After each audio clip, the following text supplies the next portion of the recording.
आपण पाहत आहात तेज तुफान न्यूज, न्यायिक व निर्भीड बातम्यांचे सर्वांचे आवडते नेटवर्क। काय तुमचं नाव सांगा?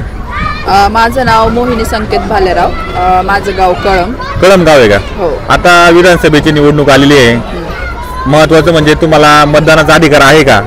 हो, ऑफकोर्स। माझं 25 वयाच्या 18 वर्षानंतर मी मतदान करते। ठीक आहे। विविध उमेदवार उभे राहिलेत, ते म्हणतात ते आता आम्हाला आमदार व्हायचंय, त्यावेळी आपण कुणाच्या मागे उभं राहायचं? आपण तर आमदार दिलीपरावजी वळसे पाटील यांच्याच पाठीमागे उभं राहायचे। कारण काय पण त्याच्यात? राहायचंय ठीक आहे, पण कारण काय? कारण असं आहे की त्यांनी सगळ्यात महत्त्वाचं म्हणजे आपल्या गावाकडच्या अवसर या ठिकाणी इंजिनिअरिंग कॉलेज उभं केलंय। तिथं मी स्वतः कार्यरत आहे।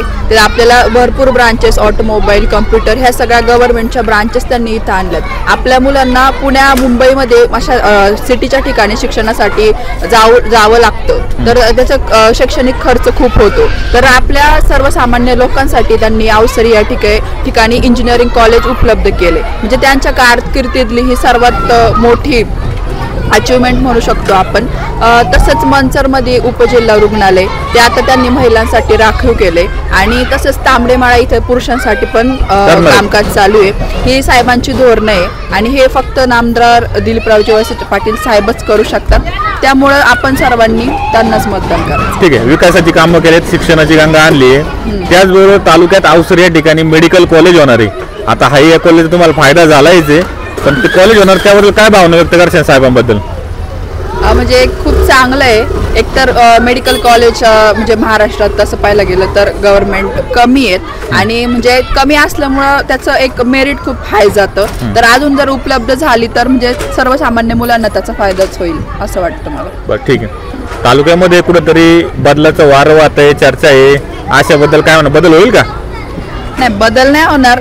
कसं आहे, बदल म्हणजे होणार तर नाहीच आहे, पण होऊनही फायदा नाही, कारण साहेबांसारखे मंत्रीपद आणि हे सर्व मिळवायला त्यांना खूप वेळ लागेल, आणि मंत्रीपद जर नसेलच तर तुम्ही काय विकास करू शकता? ताई, मला एक सांगा, आता या सरकारच्या काळामध्ये महिला सुरक्षित आहेत का? ऑफकोर्स महिला सुरक्षित आहेतच। आता आपण बघितलं ठाणे तसेच बोपदेव घाट इथं ज्या घटना घडलेल्या आहेत त्याच्यावर लवकरच कारवाई झालेली आहे, आणि तसेच सरकारने लाडकी बहीण योजना अशी राबवली। तशी खूप जणांना ही जरी फालतू वाटत असली तरी सर्वसामान्य महिला ज्या काही कमवत नाही, ज्यांना स्वतःची काही इन्कम नाही, त्यांना एक 7-7.5 हजार रुपये ही खूप मोठी रक्कम आहे, आणि त्याच्यात ते खूप काही करू शकतात। त्यामुळं ही योजना त्यांच्या महिलांसाठी खूप उपयुक्त आहे। तर हे सरकार एक महिलांच्या भल्याचंच सरकार आहे। युवती महिला पुन्हा मागे उभे राहतील तालुक्यामध्ये? युवती महिला नक्कीच नामदार दिलीपरावजी वळसे पाटील साहेबांच्या उभं राहतील। दिलीपरावजी पुन्हा आमदार होतील? येस, ऑफकोर्स होतील। तुमचं नाव सांगा, गाव सांगा? शारदा ससाने, गाव कळम। आता निवडणूक जवळ आली बरोबर ना, आता आपण कुणाच्या मागे उभं राहायचं? सगळे मी आता वळसे साहेबांच्या मागेच उभे राहणार। का बरं वळसे साहेबांच्या मागे? कारण मी आज 40 वर्ष झाले या गावामध्ये आल्यापासून आम्ही साहेबांचाच वारसा पकडलेला आहे, आणि साहेबांच्याच बरोबर असतो। आता हे लोक बरेच उभे राहिलेत, ते म्हणतात आम्ही विकास करू, साहेबांपेक्षा जास्त करू, काय त्यांच्याबद्दल काय म्हणशाल? काय नाही, लोकांनी साहेबांच्या मागे उभे राहावे, त्याच्याकडे पाहू नये किंवा कुणाच्या गोष्टीकडे लक्ष देऊ नये, हे माझे सर्व लोकांना सांगणं आहे। आजी, तुमचं नाव सांगा? लता प्रकाश भालेराव। कुठे राहता तुम्ही? मी कळमला राहते। आता मला एक सांगा, हे जे सरकार आहे त्या सरकारवर तुम्ही समाधानी आहात का?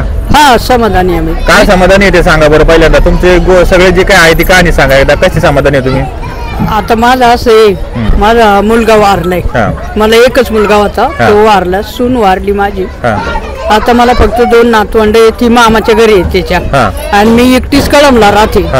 तर मला निराधार म्हणून मी ते कागद काढले होते, त्याचे मला 1500 रुपये येतात। 1500 रुपये येतात महिन्याला? महिन्याला 1500 येतात। तर मी अशा गावातल्या बाया मला बोलल्या, आम्ही आले लाडके लेकीचे केले, तू पण लाडके लेकीचे तुम्हाला? मी म्हणलं नको, मला फक्त एवढं आले ना, मला एवढं शेवटपर्यंत राहिलं ना, मी हाय तोवर मला बाद झालं। मला दुसरं काही किंवा काढायच्या घ्यायच्या नाही तर काहीच नाही, असं माझं म्हणणं आहे। म्हणून तुम्ही सरकारवर समाधानी आहेत का? हा, बाद झालं तेवढं। आशा बोर, मी कळमवरून बोलते. आता विधानसभेची निवडणूक आली आहे. आता तुमचा कौल कुणाकडे आहे, कोणत्या उमेदवाराकडे आता कौल तुमचा? आमचा कौल वळसे पाटलांकडेच आहे. आमचं अख्खं कुटुंब त्यांच्याच पाठीमागं आहे, कारण आमचा हा वारसाच आहे पहिल्यापासून का मत एकाच ठिकाणी द्यायचं, कुठंही द्यायचं नाही. आम्हाला वळसे पाटलांना पाठिंबा द्यायचा आहे. कळम मधून वळसे पाटील 1 नंबर मध्ये येणार, आम्हाला भरोसा आहे. आपण वळसे पाटलांना का मतदान करायचं, काय कारण का करायचं म्हणजे आमचं पिढ्यानपिढ्या तोच नेता आहे. हो, पहिल्यापासूनच नेता तोच आहे आमचा. वारसाच तो आहे आमचा. वारसा कोणाचा आहे? आमचा वारसा म्हणजे आमचे मेहुणे बाळशीराम निगुटवाडीवरून आम्ही तिकडचा वारसा घेतलेला आहे. मेहुणे माझ्या वडिलांसारखे होते, म्हणून त्यांचा शब्द मोडायचा नाही, म्हणून आम्हाला हाच नेता आवडतो. आता लोकांमध्ये चर्चा बदल होईल का? नाही होणार. नाही होणार. कळम मधून येणार साहेब. कळमचं सांगू शकते मी, बाकीचं नाही सांगू शकत. आणि निगुटवाडीवरून पण पाठिंबा भरपूर आहे. आपण पाहत आहात तेज तुफान न्यूज, न्यायिक व निर्भीड बातम्यांचे सर्वांचे आवडते नेटवर्क.